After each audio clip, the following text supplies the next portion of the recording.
कथा क्रमांक 25. पैसे द्या नाहीतर जीव देईन.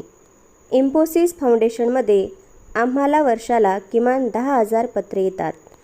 ती सर्व पत्रे उघडून वाचायची म्हणजे माझ्या सेक्रेटरीला एक महाकर्मकठीण काम असतं. काही पत्रे वाचून डोळे खाडकन उघडतात, तर काही पत्रे विक्षिप्त विनोदी असतात. एक दिवस मला एक पत्र आलं. अगदी आणीबाणीची परिस्थिती सूचित करणारं होतं ते पत्र. ते चांगलं 5 पानी पत्र होतं व एका महिलेनं लिहिलेलं होतं. पहिल्या 2 पानांमध्ये शेअर बाजारात कशी उलथापालथ होत असते त्याचं वर्णन केलेलं होतं. आपण चुकीचा स्टॉक विकत घेण्यात स्वतःचे पैसे कसे घालवले ते तिनं लिहिलं होतं. पण तिला खरोखर जे काही म्हणायचं होतं ते शेवटच्या काही ओळींमध्ये लिहिलेलं होतं. तिने आपल्या मूर्खपणापायी जी काही कर्जे करून ठेवली होती ती सर्व मी फेडावी असं तिचं म्हणणं होतं. तिनं म्हटलं होतं, तशी रक्कम काही फार मोठी नाही, फक्त 5 कोटी आहेत. ही स्त्री कोण आहे ते काही मला माहीत नव्हतं. हे असलं काहीतरी लिहिण्याचं तिचं धारिष्ट व्हावं याची मला मोठीच गंमत वाटली. मी उत्तर पाठवलं नाही. पुढच्याच आठवड्यात तिच्याकडून आणखी एक पत्र आलं, परत 5 पानांचं. पण आता तिने त्याला आपल्या घरगुती अडचणींचा पाढा वाचला होता व तिला मदत करणं कसं अत्यंत गरजेचं आहे तेही लिहिलं होतं. मी जर तिला पैसे पाठवले नाहीत तर तिने आत्महत्या करीन अशीही धमकी मला दिली होती व त्या आत्महत्येला अर्थातच मी जबाबदार असणार होते. या असल्या पत्राला उत्तर तरी काय देणार मी अर्थातच काही लिहिलं नाही. 2 आठवड्यानंतर परत तिचं पत्र आलं.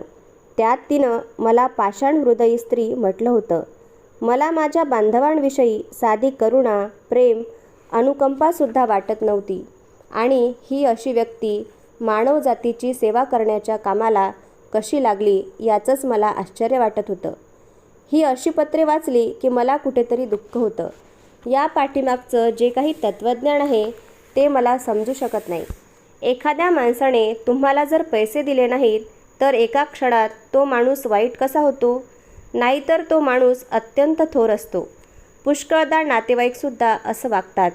ते म्हणतात, तुम्ही जर तुमच्या स्वतःच्या नातेवाईकांनाच पैसे देणार नसाल तर त्या नातेवाईकांचा उपयोग तरी काय? मग तुम्ही दुसऱ्यांना तेवढी कशी काय मदत करता? मदत या शब्दाचा खराखुरा अर्थ तर फारच थोडे लोक जाणतात. आपण आपल्या देशबांधवांना आणि पर्यायानं देशाला मदत केली पाहिजे हे तर खरंच आहे. पण एखाद्या माणसाची परिस्थिती उत्तम असताना त्याला पैसे देणं म्हणजे मदत नव्हे.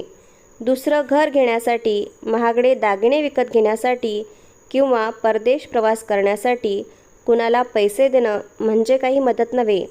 जर कुणी झटपट श्रीमंत होण्याच्या आशेने शेअर बाजारात पैसे गुंतवले व त्यात त्याचे नुकसान झाले तर अशा व्यक्तीला इतरांनी काय म्हणून मदत करावी? जी माणसे दुसऱ्याकडून मदतीची अपेक्षा करतात त्यांच्या अंगात काही गुण असले पाहिजेत. जर आपल्याला पैसा मिळवण्याचे इतर सर्वच मार्ग खुंटले असले तरच आपण दुसऱ्यापुढे मदतीचा हात पसरावा आणि तोही काही आजारपण उद्भवले असेल व त्यासाठी मदत हवी असेल किंवा शिक्षणाला मदत हवी असेल तरच.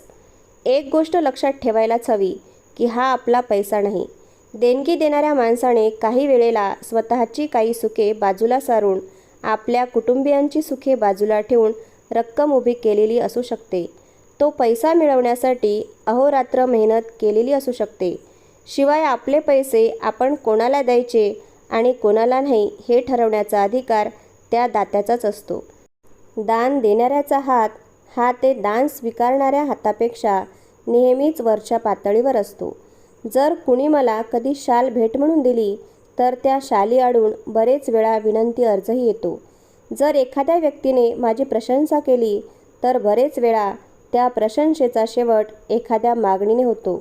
त्यामुळे मी फक्त अशाच माणसांना मदत करायचं ठरवलंय ज्यांना कशाचाच कुणाचाच आधार नाही. आपण जर त्यांना मदत केली नाही तर त्यांचा अक्षरशः विनाश ओढवेल.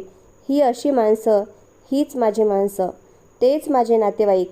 मी त्यांच्यासाठी काम करते, मग त्यांची जात, उपजात, लिंग, भाषा किंवा राजकीय निष्ठा कोणतीही असो.